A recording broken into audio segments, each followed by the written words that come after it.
Sige, i-explain mo. Ayan. Magsugod na og kwan, yan na. Magsugod na Ito, video. wala na akong sundutin dito. Wala na, naka-play naman siya. Kailangan buo ka. Oo, ayan. Ayan, naka-video na kayo. Para makantigo ka. Tapos video ni mo si mama. I-explain mo, magyaw-yaw ka din nga. Ito. Ay, kahadlok. Ito, ganito ang pagbubukid.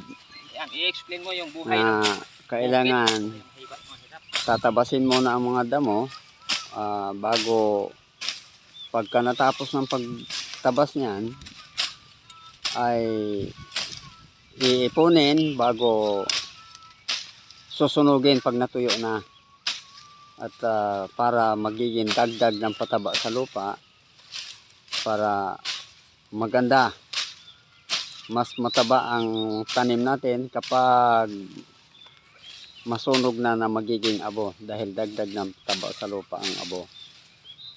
Ganito ang pagbubukid at kinakailangan na pagsipagan ng maayos dahil pag hindi gumawa ng maayos ay hindi tayo kikita ng pagkain. Ganyan talaga ang kinabuhi sa mga pagbubukid na kailangan masinop, magandang trabaho. Kailangan maging tiyaga. Oo, matyaga tayo para kumita, para mabuhi. Kasi kapag hindi tayo magbubukid, siyempre wala tayong pagkain, gutom ang aabutin. Kaya ganito ang forma talaga sa pagbubukid. Pagkatapos niyan, ipaararo bago matapos ng pag-araro, siyempre kailangan na mapugasan para maganda ang mais. Ganyan.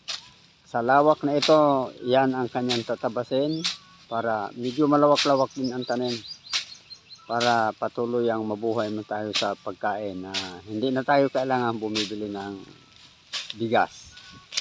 Ganun lang yan ang sitwasyon. Yan, pagkatapos niyan, susunugin yan.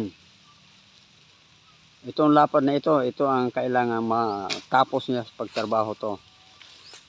Ganyan ang taong masipag. Kailangan pag nakatira kayo din sa bundok, tapos, ay ikot mo. Yan. Ito, ang lawak na ito, tatapusin niya pagtabas yan. Yung tuyok, hinahinay ra. Kailangan hinay-hinay lang raw ang tuyok para pagtatabas yan, maganda ang formas pagtabas. Pinaka simpleng trabaho lang na nasa bukid. Kasi kapag hindi ka tayo nagsipag, ay wala tayong kakainin, gutom ang aabutin. Nakikita naman ninyo itong mga magbubukid na ito. Napaka ayos na trabaho. Pero kung titingnan dito sa atong screen, parang baliwala ng trabaho niya. Ganyan yan talaga ang pagbubukid. Simple lang. Itong nagtatabas na ito, si Sadik Katambay raw ito eh. Masipag ito. Kahit saan makarating, talagang masipag na sipag yan. Oo. Ayan. Sa lawak na ito, tatapusin niya. Ayun, yun, hanggang doon sa mayroong bahay na yan, yung kubo na yan. Na kubo ng mga matatanda yan na walang kamalay-malay sa hanap buhay sa pangungwarta. Hanggang bukid lang ang trabaho. Ayan.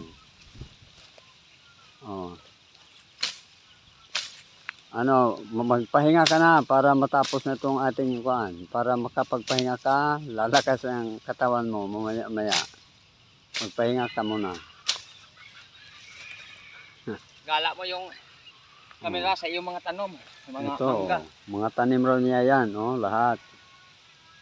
Lahat yan, mga tanim. Yan, yung mga mangga nimo. Yung mga balay. Mga mais na nabansot kay init kayo. Yan. Yung sinasabi niya mais na bansot raw kay walang ulan. Pero pagka ganito ang tinatabas niya na ito, ay pag nasunog to, dagdag taba ng lupa yan. Masipag talaga tong taong ito. Kailangan na kasi natin Oo. magpugas ng mais para dahil nagsisimula na yung ulan. At bago tumigil yung ulan, mayroon na tayong mais na ganyan at Oo. nagsimula na magbunga. Oo.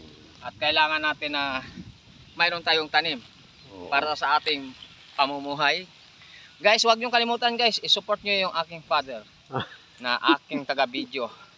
Kasi siya yung nandito. At bago tayo babalik ng Riyadh, Saudi Arabia, mayroon na siyang malinis na lugar para pagtaniman. Guys, don't forget, like and subscribe to my YouTube. Also, Sali Katambay. Also, my father is starting to the YouTube channel.